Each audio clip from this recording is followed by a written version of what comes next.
فضل الرحمان کی پارٹی کے ایک مرکزی رہنما کی بات کرتا ہوں جو انہوں نے کل میڈیا سے بات کی۔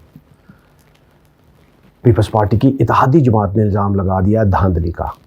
انہوں نے کہا کہ الیکشن کمیشن کے ساتھ مل کر پیپلز پارٹی نے بھرپور دھاندلی کی اور نتائج سے پہلے ہی، پولنگ سے پہلے ہی بیلٹ باکس بھر کر بھیج دیے گئے، اور یہی وجہ ہے کہ بہت سارے مقامات پر لوگوں کو ووٹ ڈالنے کی اجازت ہی نہیں تھی، اور پولنگ کا عملہ بھی 12 بجے کے بعد وہاں پر آیا، اور بہت سارے ایسے پولنگ سٹیشن تھے جہاں مہریں ہی غائب تھیں۔ سجنوں تو متروں، یہ ہے اتحادی جماعت کے رہنماؤں کا پریس کانفرنس جو انہوں نے کہی۔ اب خود اندازہ لگا لیجئے کہ ان الیکشن کے معاملات کیا رہے، لیکن اس میں متحدہ قومی موومنٹ نے بھی آج جو پریس کانفرنس کی ہے اس میں انہوں نے بھی یہی کہا کہ پری پول ریگنگ ہوئی اور دھاندلی سر عام ہوئی۔ ہم ان انتخابات کو مانتے ہی نہیں ہیں، یہی وجہ ہے کہ ہم نے بائیکاٹ کیا، اور اب بھی ہم یہ کہتے ہیں کہ جو جیتنے والے جو ہیں ان کے پاس کوئی اختیار نہیں ہوگا کیونکہ عوام نے ان کو مسترد کر دیا۔ سجنوں تو متروں، یہ ہیں معاملات، اور کہتے ہیں کہ حیدرآباد کے الیکشن میں بھی، حیدرآباد میں بھی ہوئے، کراچی میں بھی ہوئے، لیکن حیدرآباد کے الیکشن فوری طور پر نتائج آ گئے، اس لیے کہ وہاں پیپلز پارٹی جیت رہی تھی، جبکہ کراچی میں ہار رہی تھی، اس لیے وہاں پر نتائج روک لیے گئے۔ اور نتائج کیوں روکے گئے سجنوں تو متروں، یہ آپ کے بھی علم میں ہے کہ ہمیشہ جہاں پر نتائج روکے جاتے ہیں وہاں پر کچھ نہ کچھ گڑبڑ ہو رہی ہوتی ہے۔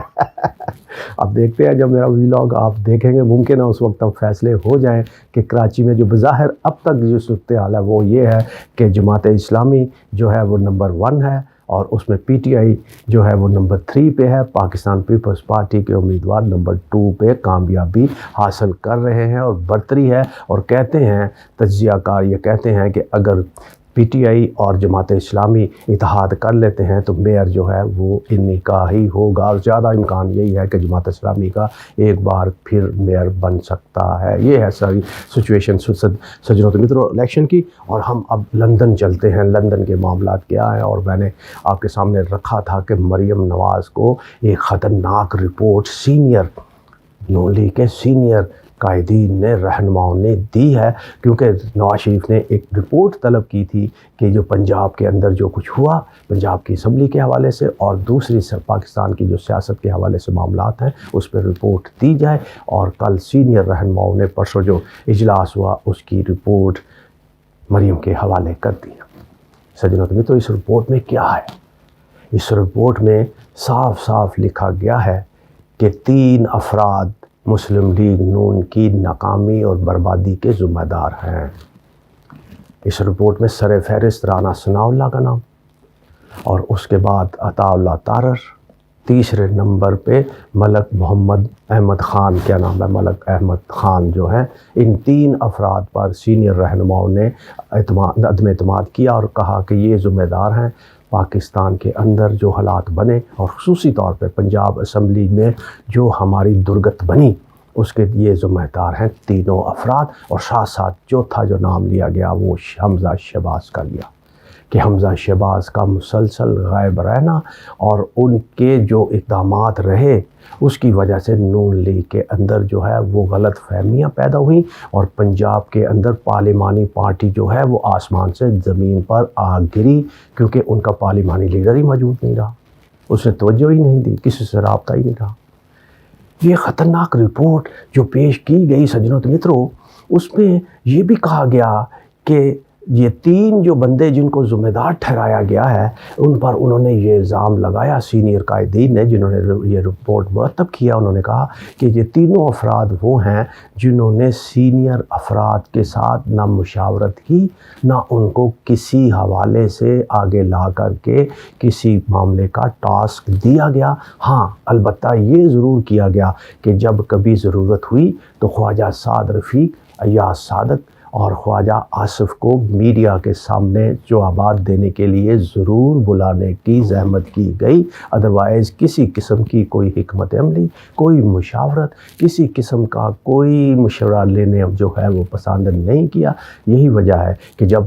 قائدین یا سینئر رہنما ان سے پوچھتے رہے تو یہ یہی کہتے رہے کہ ہمارے نمبر پورے ہیں، ہماری تمام تر تیاریاں مکمل ہیں، اور ہم یہاں تک کہتے تھے کہ اگر یہ اعتماد کا ووٹ لے جائیں تو ہم سیاست ہی چھوڑ دیں گے۔ یہ بھی مریم کو دی گئی رپورٹ میں لکھا ہوا ہے کہ رانا ثناء اللہ عطا اللہ طاہر یہ کہا کرتے تھے کہ اگر یہ اعتماد کا ووٹ لیتے ہیں تو ہم سیاست چھوڑ جائیں گے، ہماری مکمل تیاریاں ہیں۔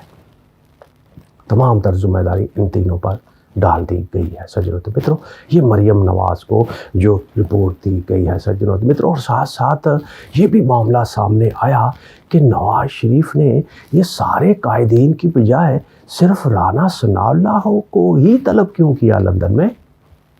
کہتے ہیں کہ رانا ثناء اللہ کو اس لیے طلب کیا گیا کہ ایک تو وہ پنجاب مسلم لیگ نون کے صدر ہیں، دوسرے وہ وزیر داخلہ ہیں، اور زیادہ تر اعتماد بھی نواز شریف نے ان پر ہی کیا تھا، اور رانا ثناء اللہ کے جو اقدامات تھے، جو ان کے بیانات تھے، جو ان کی رپورٹس تھیں، اس سے لگتا تھا معاملات کیونکہ کنٹرول میں ہیں اور رانا ثناء ہی سب کچھ کر رہا ہے، اس لیے پھر انہی کو بلایا گیا کہ آپ بار بار کہتے تھے کہ سب اچھا کی رپورٹ دیتے تھے، تو آپ رپورٹ دیجئے کیا معاملہ ہوا۔ اور اس کے اندر جو کہانی ہے سجنوں و متروں وہ یہ ہے کہ نواز شریف نے در پردہ رانا ثناء اللہ کو کہا کہ آپ لندن آئیں تاکہ ہم آنے والے الیکشن کے حوالے سے امیدواروں کا فیصلہ کر سکیں کہ آپ کے ساتھ کس کس M N A M P A نے آپ کا ساتھ دیا اور کس نے نہیں دیا، کس کس کو نکالنا ہے کس کس کو نہیں نکالنا۔ اسی کی بیک گراؤنڈ میں سجنوں و متروں نواز شریف نے کہا تھا کہ نون لیگ میں بھی کچھ کالی بھیریں ہیں جن کو نکالا جانا چاہیے اور نکالیں گے، یہ نواز شریف نے کہا تھا 3 دن پہلے، آپ کو یاد ہوگا۔ اب وقت آ گیا ہے کہ ان کالی بھیروں کو، کیا یہ کالی بھیریں وہی تو نہیں ہیں جنہوں نے حال ہی میں عمران خان سے ملاقاتیں کی ہیں؟ عمران خان سے ملاقاتیں کرنے والوں کی یقیناً نواز شریف کو خبر تو ہوگی، اور اس کے علاوہ پنجاب کے اندر کیا ہو رہا ہے،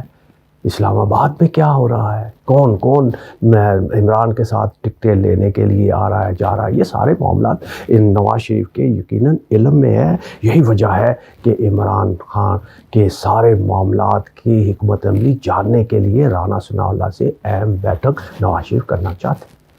اب سجنوں و متروں، مریم کو جو خطرناک رپورٹ دی گئی اس کے بعد مریم نواز اور نواز شریف کیا کرتے ہیں؟ سینئر رہنماؤں کی اس رپورٹ پر سینئرز کو کوئی احترام ملتا ہے؟ نہیں ملتا۔ ان ذمہ داروں کے خلاف کوئی پارٹی کی سطح پر کوئی کارروائی ہوتی ہے یا نہیں ہوتی؟ لیکن میرا جو تجزیہ ہے وہ یہ ہے کہ اب حالات کیونکہ الیکشن کی طرف چلے گئے ہیں، اس لیے ان اہم افراد جو ذمہ دار ہیں اور جو ذمہ دار نہیں بھی ہیں، سب لوگوں کی نون لیگ کو ضرورت ہے، اس لیے اب کچھ بھی نہیں، سب مٹی پاؤ، چلو دیکھو اگے جا کے دیکھا کی کرنا ہے کی نہیں کرنا، یہی ہوگا سجنوں و متروں۔ اب تک کی یہی، اور مزید جیسے جیسے ڈیولپمنٹ ہوتی میں آپ کے سامنے رکھوں گا۔ اپنا بہت خیال رکھیے گا۔ پاکستان زندہ باد۔